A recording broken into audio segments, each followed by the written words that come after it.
afternoon, ladies and gentlemen. It is indeed a very precious and auspicious event that we have here.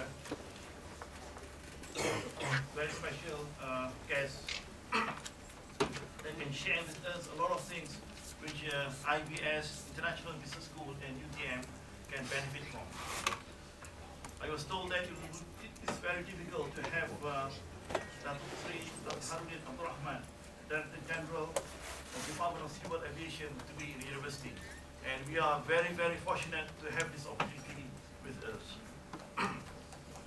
First of all, I would like to say Alhamdulillah to Allah subhanahu wa ta'ala that has given us guidance, happiness, healthy, and mercy that we can attend and participate in this event without any obstacles. Praise and salutation be upon our Prophet Muhammad sallallahu alaihi wasallam, the last messenger and the best figure in this universe. In this beautiful moment, I would like to say welcome to our distinguished guest or speaker, Datuk Sri Harudin Abdul Rahman, the Director General of the Department of Civil Aviation.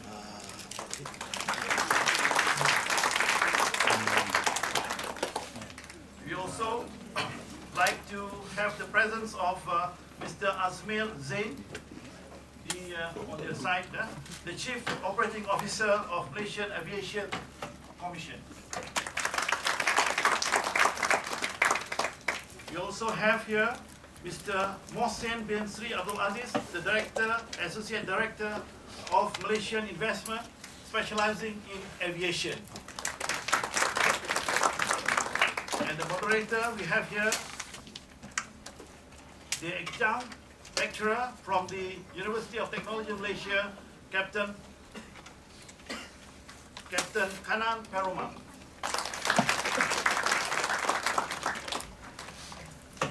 For the opening, allow me to recite the Dua.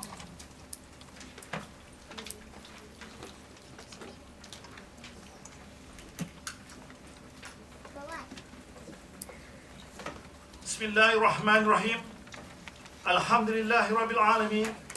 Wassalatu wassalamu ala Sayyidina Muhammad wa ala alihi wa ashabihi ajma'in. Ya Karim, Ya Aziz, sesungguhnya kami berhimpun pada hari ini bagi menyatakan kesyukuran ke atas kurniaan-Mu yang tidak ternilai. Jadikanlah kami hamba-hamba-Mu yang senantiasa bersyukur, sama ada nikmat yang sedikit, lebih-lebih lagi nikmat yang melimpah ruah kepada kami. Ya Allah, Ya Rahman, Ya Rahim, sesungguhnya Engkau Maha mengetahui bahawa kami di sini ingin menimba ilmu-Mu yang sangat luas bagi mengembangkan potensi kami sebagai hamba-Mu yang Engkau ridai. Rabbana taqabbal minna innaka antas samiul alim. Without further ado, I would like to invite our moderator for today, Captain Kanan Perumal, to start the forum. Please welcome. Thank you very much. Everyone, good afternoon, and once again, thank you for coming for this forum. Before that, I will again like to welcome Honorable Datuk Sri Azharuddin, Director General, Department of Civil Aviation, Malaysia, Mr. Azmir Zain, the Chief Operating Officer from Malaysian Aviation Commission, and Mr. Mohsen Sri Abdul Aziz from Maybank Investment. And also our IBS Dean, Professor Wan Kamaruzzaman Wan Ismail. And ladies and gentlemen, industry players, and everyone again, once again, thank you for coming for this first, this sort of forum which is held in Malaysia in a university. Okay, thank you very much. When we start the aviation talk, the first thing we always talk about is aviation safety. And then the next thing will be money, which is finance. Okay, with these two, then aviation runs. Today, the topic will be aviation industry, the way forward. And as the panelist has been introduced, we will be looking at past, present, and future. That will be the core of this discussion for today. And to start out, we have a small presentation by Datuk Sri. And I'd like to invite Datuk Sri to give the presentation. And then we'll do with some discussion of the issues, and then we'll open up to the everyone to question and answer. Thank you.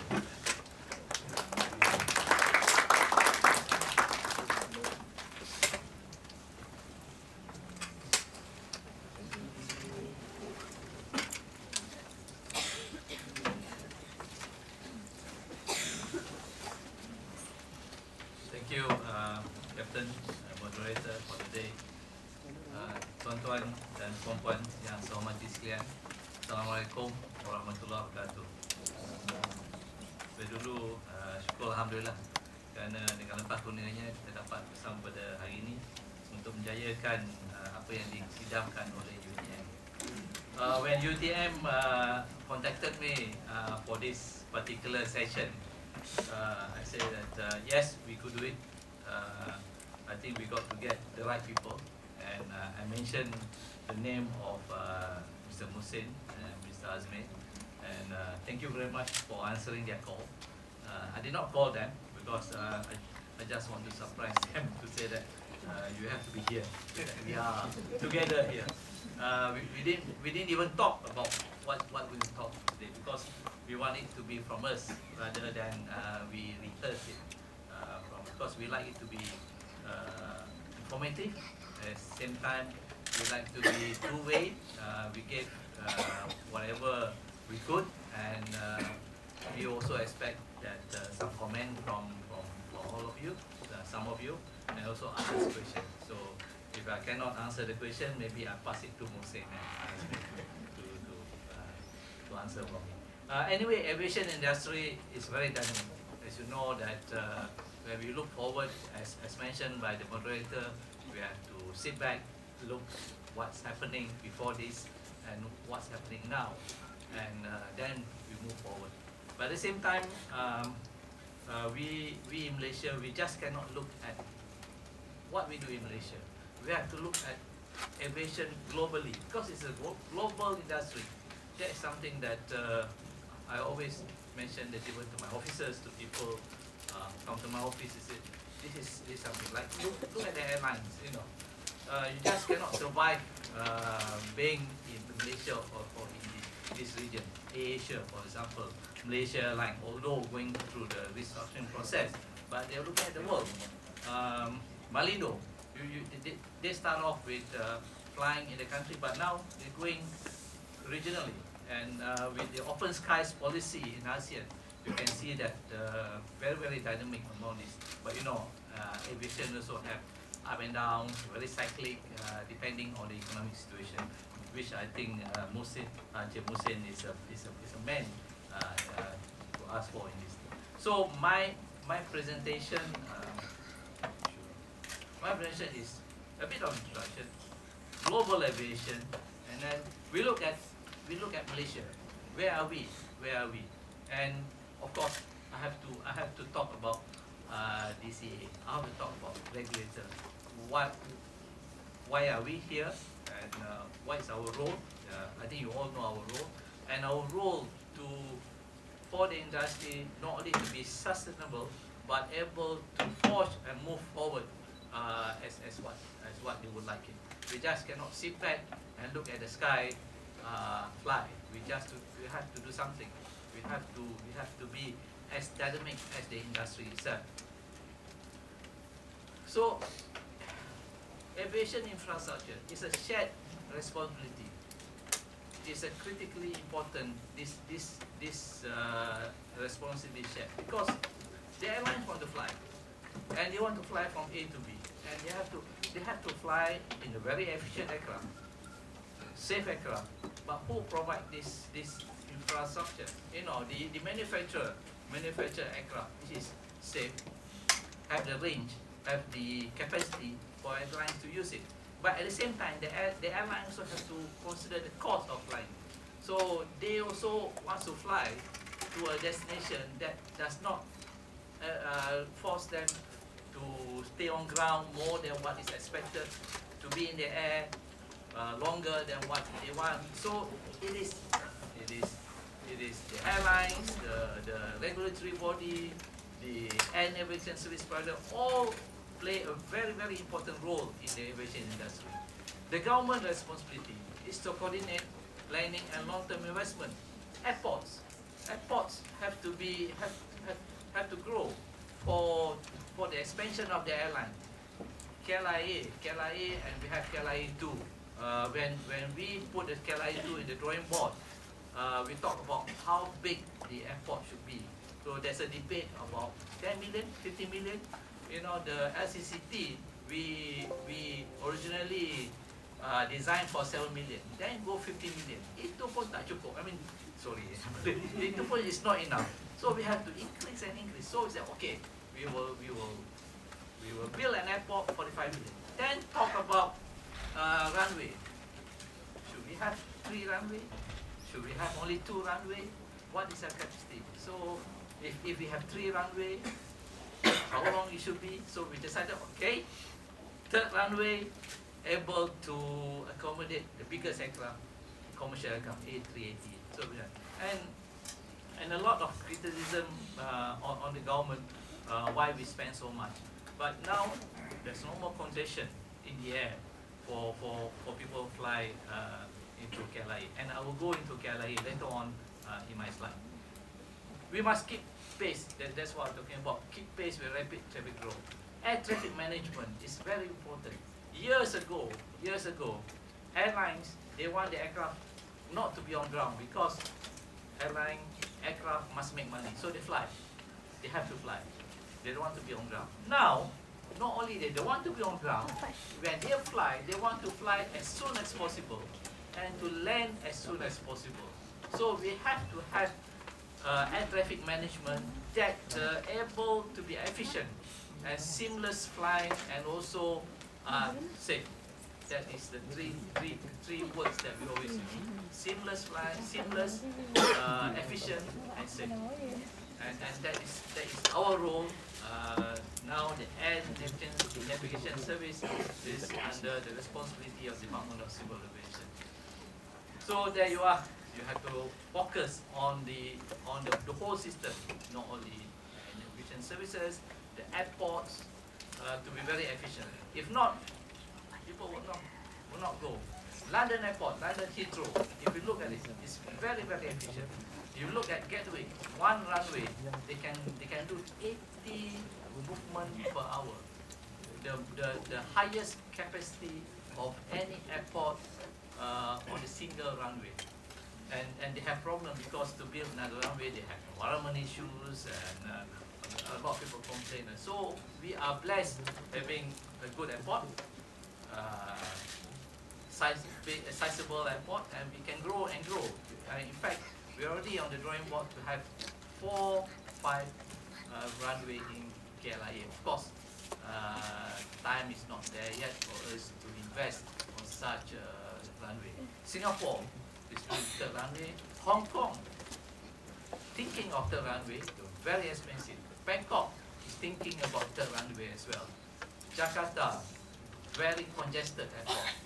And this is why it is, as my first statement, is a shared responsibility and critically important. If not, the airline will just fly up there, wasting their time in the air, burn more fuel, and then you come about environmental state, you burn too much emission, carbon emission and all that.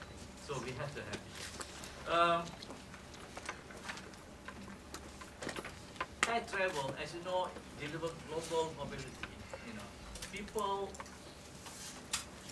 wants to fly because for so many reasons. Business, to visit family, to go for studies,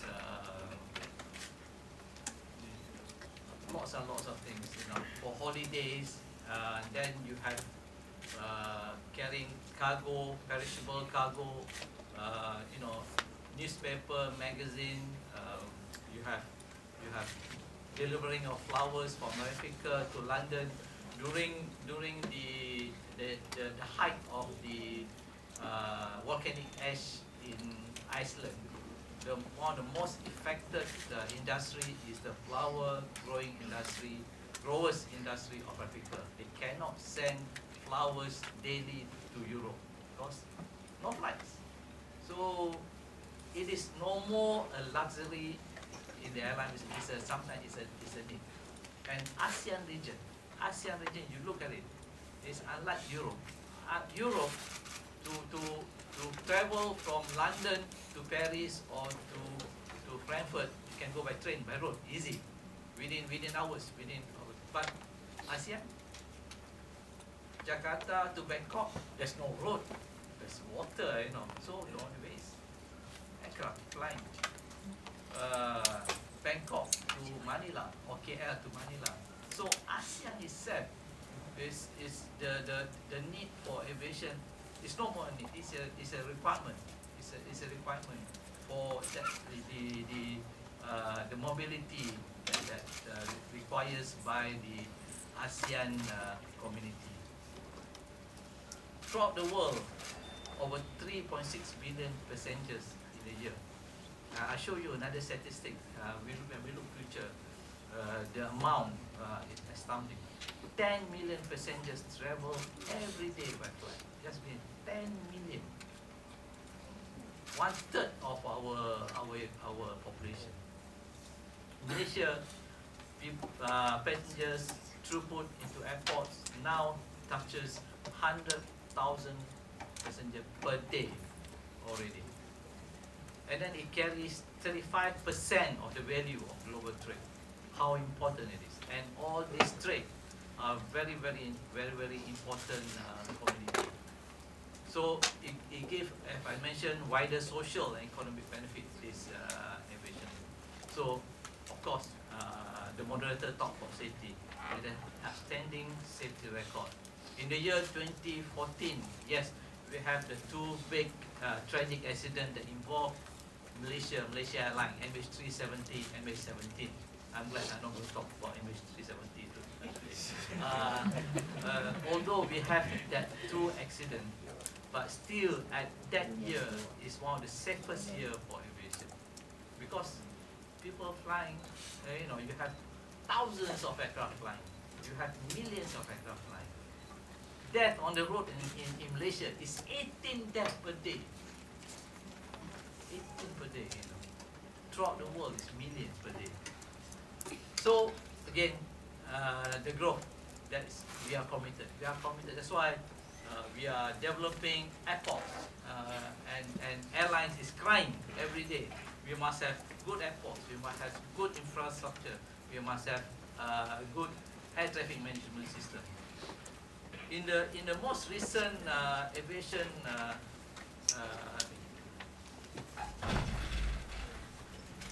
conference, the 5th conference on Continental Air Transport Corporation. This is in Seoul only a few days ago. They are already talking about the growth in 2034. 2034, another 18 years to go. The world airlines passenger growth expected to increase 7.3 billion. What was now is about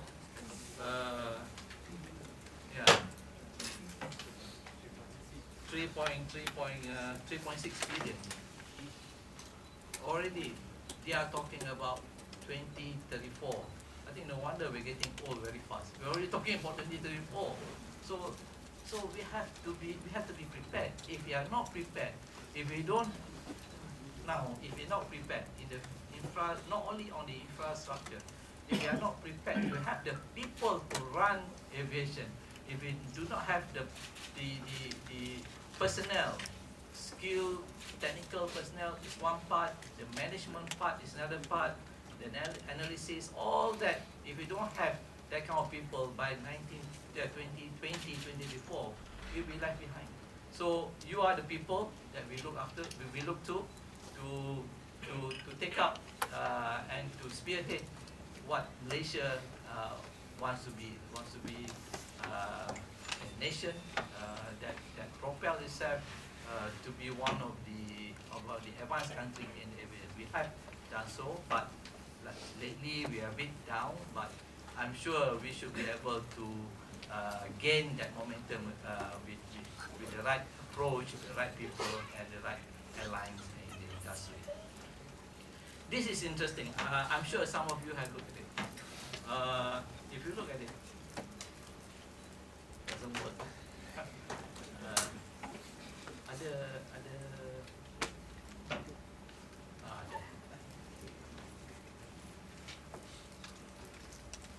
This one's supposed to work. Every time we fail, I think you know what it is, isn't it? The yellow dots are the aircraft line on 24 hours basis. I wish I could show you. Some mechanical problem. Okay. Before I go there, if you look at this map of the world, they concentrate in the daytime US, and then you have a flow of aircraft flying from US to Europe, Europe to US. Then you have a big thick yellow covers the area of Europe, and look at Asia Pacific. Asia Pacific. And then in 2034, the same trend. So you see US, Europe, and look at Middle East.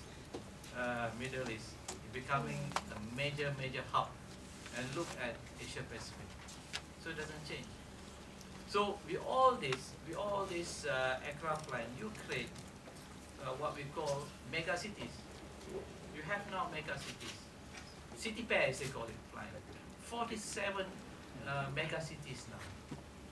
So daily passenger long haul 0.9 million.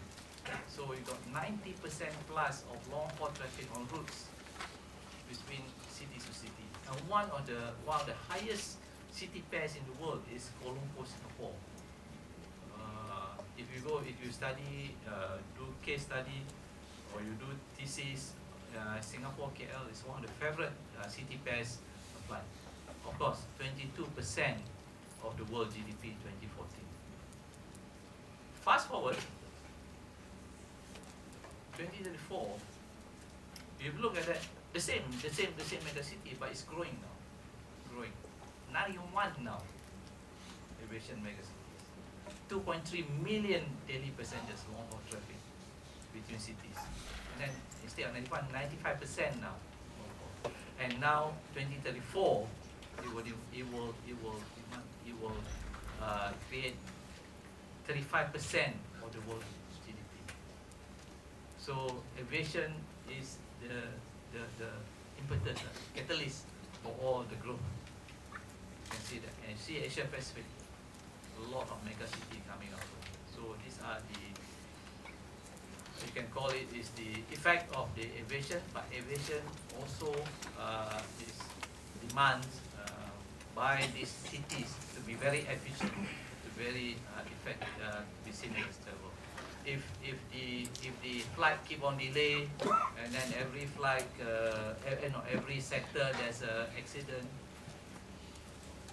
then people might not be able. We look at Africa, we look at South America, they are suffering. But South America, at least they're coming up. But look at Africa, they've always been unable to have that kind of momentum to grow in the aviation. Government, the stability of the government is one of the factors as well. Because it affects the economy and it affects the rest of it. How about Malaysia? Where are we now? Yes, we have 6 international airports, 16 domestic airports. Is that enough? Yes, but then you look at our airports, we should improve. Agree? We should improve. We should not lay back and rest on the laurel. ESA, Air Service Agreement, we signed 96 countries, and we're now going for open skies policy. 20 with open skies.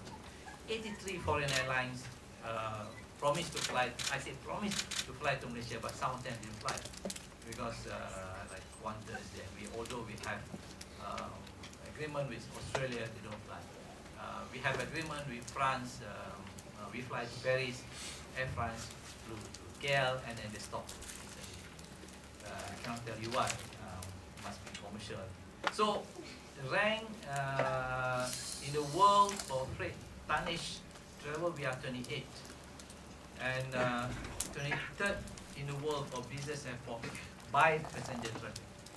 We used to be quite high, then surpassed by other airports. But this is where I'm putting these figures because these are the figures that we should not look and be proud of. We should be moved further. We want a better, indicators than this. Total passenger in 2020 total includes domestic and domestic international passenger that passed through our 6 international and 16 domestic airports. 86.4 million. We already touched that. Freight volume 979,000 metric tons. Total aircraft movement 857,000 movement. KLIA alone is about 353,000 movement. You're talking about almost 1,000. We already touched 1,000 movement in KLIA. 1,000 movement means 500 takeoff and 500 landing. Asia, the first largest low-cost carrier, but no more the best. I think we lost it. I think they lost it recently to some of the airlines. MES restructuring, although they still have 46 international. So these are the main indicators in Malaysia. So this is now. Future, I'm sure they will grow. If you read today's Business Times Star, Mr. Muller, the CEO of MES, already point out they are in the black for this month, but not expected to be in 2016. And they are now into the next phase of restructuring, refurbishing the aircraft, change uniform and so on. And so exciting days is there again for Malaysia Airlines. Exciting days again for us. We have choice, alternative for us to fly.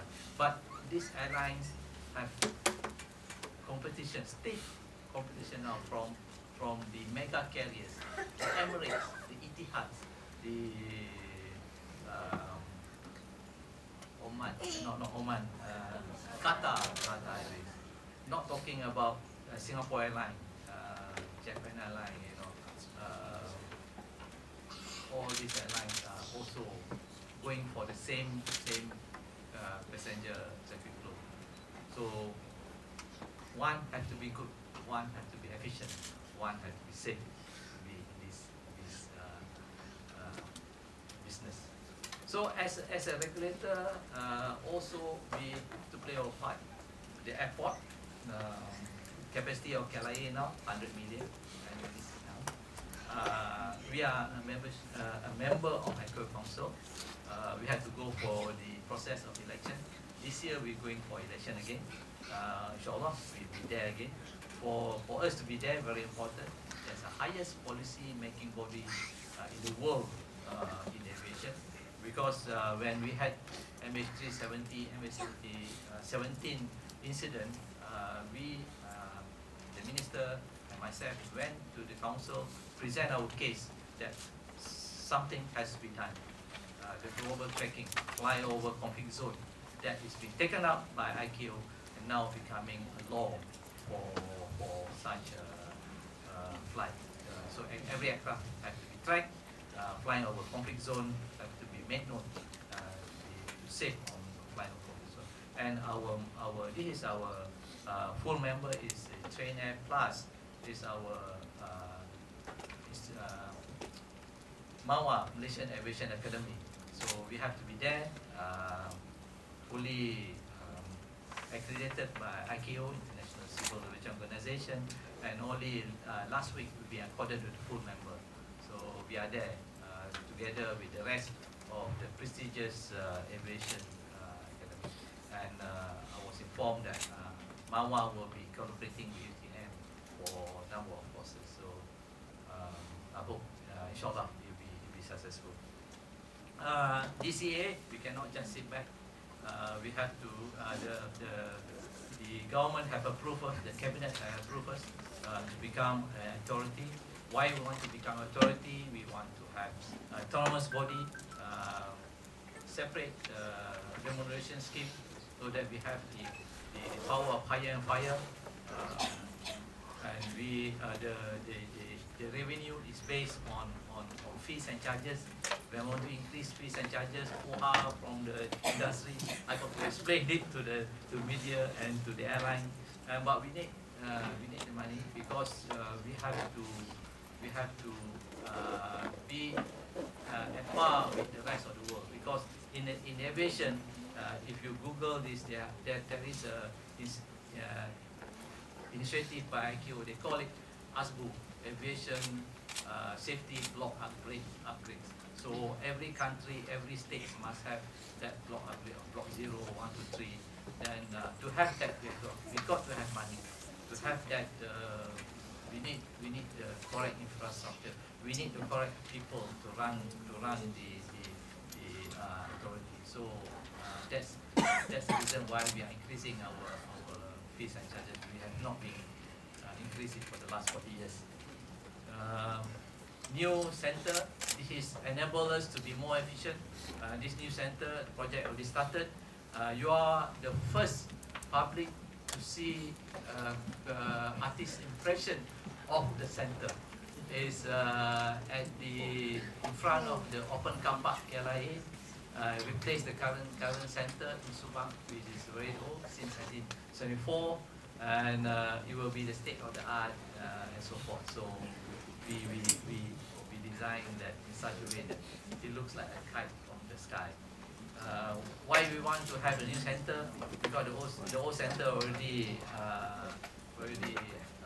beyond its capacity.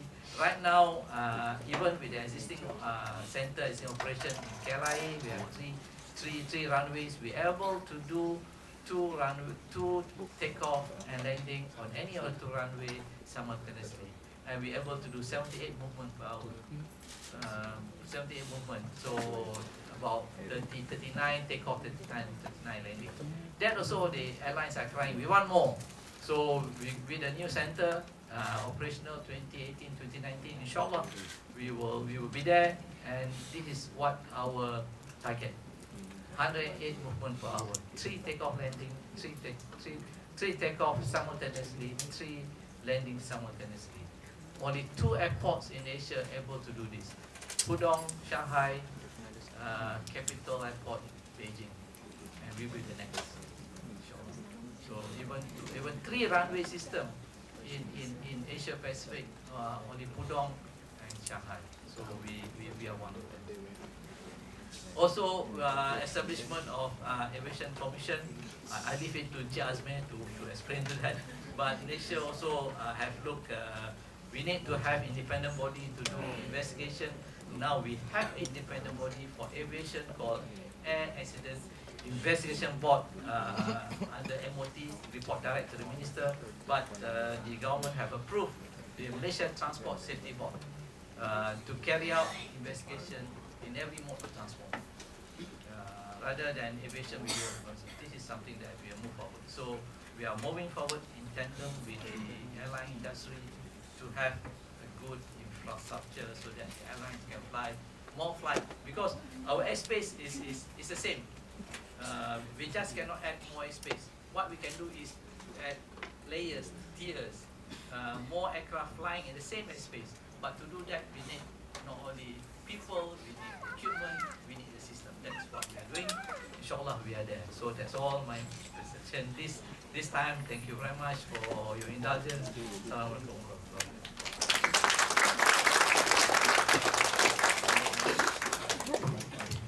Thank you very much, Dato' Sri. And I think that's very informative presentation and probably covers most of our talk today. So I guess from there on, I would like to go to our next important person here, Mr. Musin, and then we will talk about finance, and then we will open up everyone here. Okay.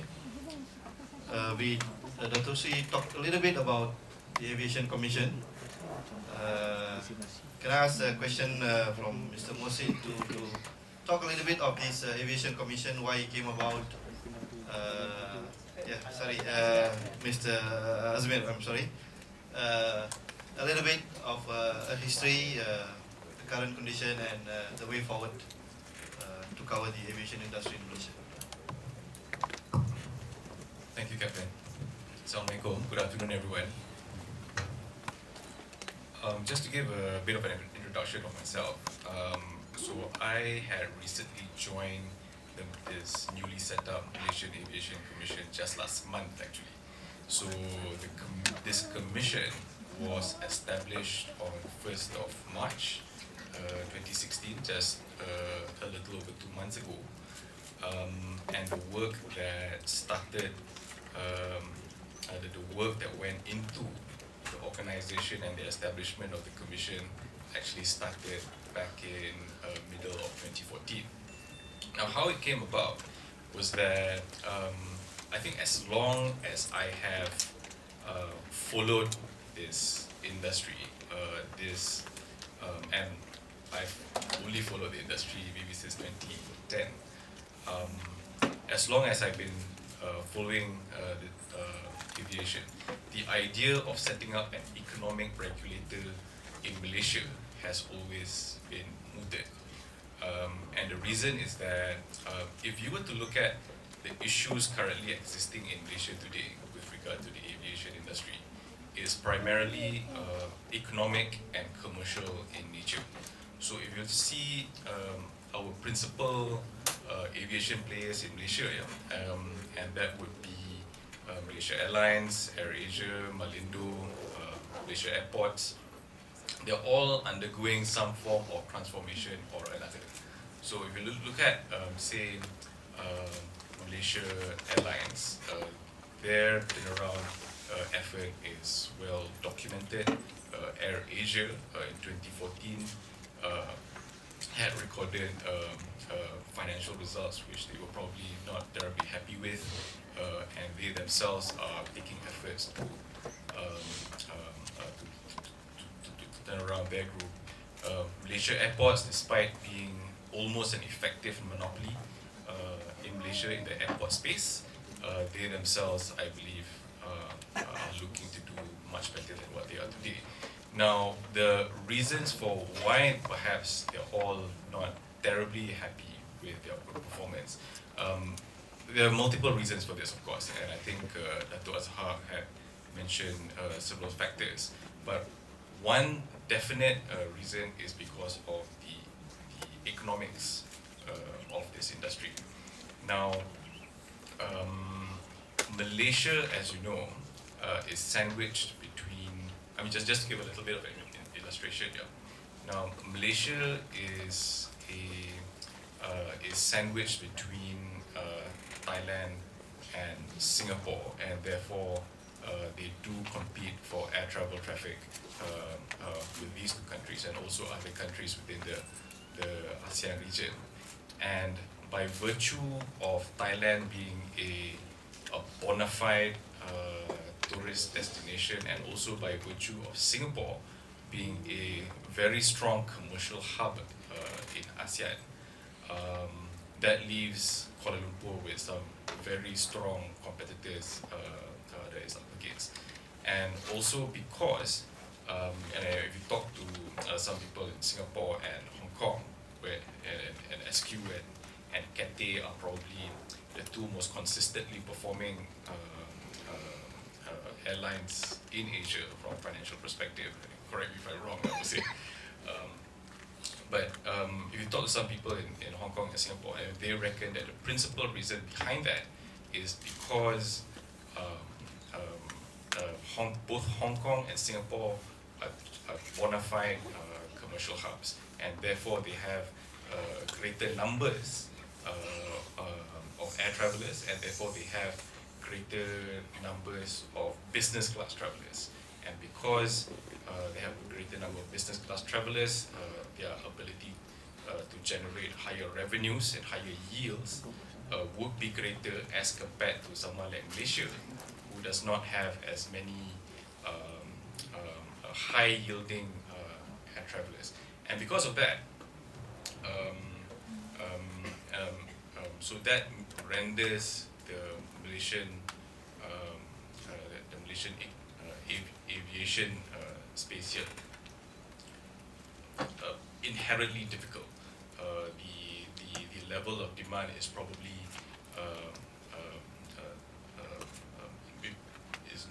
is difficult for an airline to actually sustain a profitable setup given the economics, the macroeconomic situation in for the Malaysian aviation industry. So because of the systemic and industry level reasons, the government had taken the decision that perhaps it'd be worthwhile to set up an organization to look at economic regulation. And hence they put in the idea of this Malaysian Aviation Commission.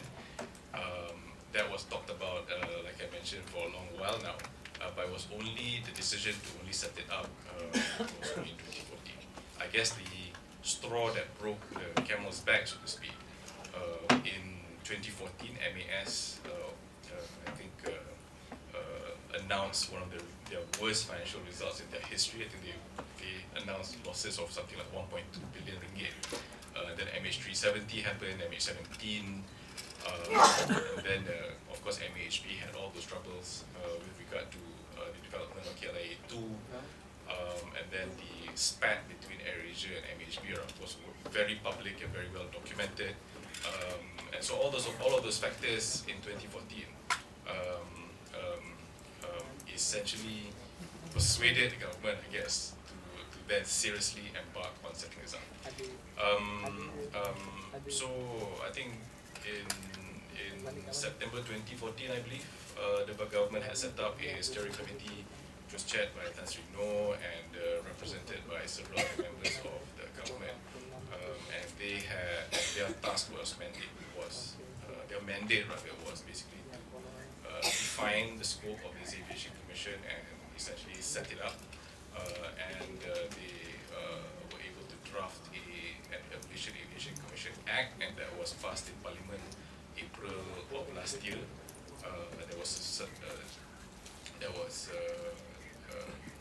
That was subsequently taken into effect in March of this year.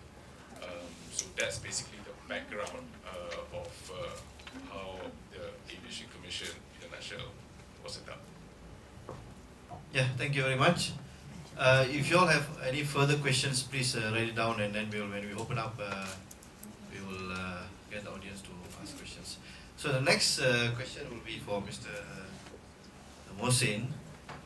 We will talk about aviation financing, which is not well known in general public, I think, you know.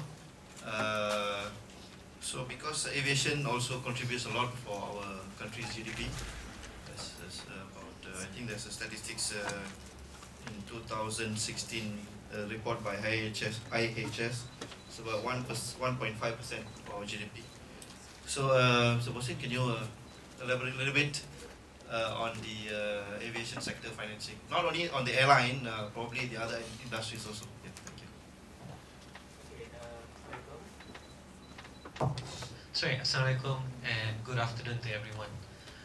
Let me start off by saying that airline industry, or rather airlines, it's a lousy business.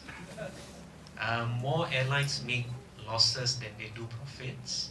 And if we take into account the entire industry, all the airlines in the world you combine, in the past 30 years, 20 years were loss-making, only 10 years were profitable.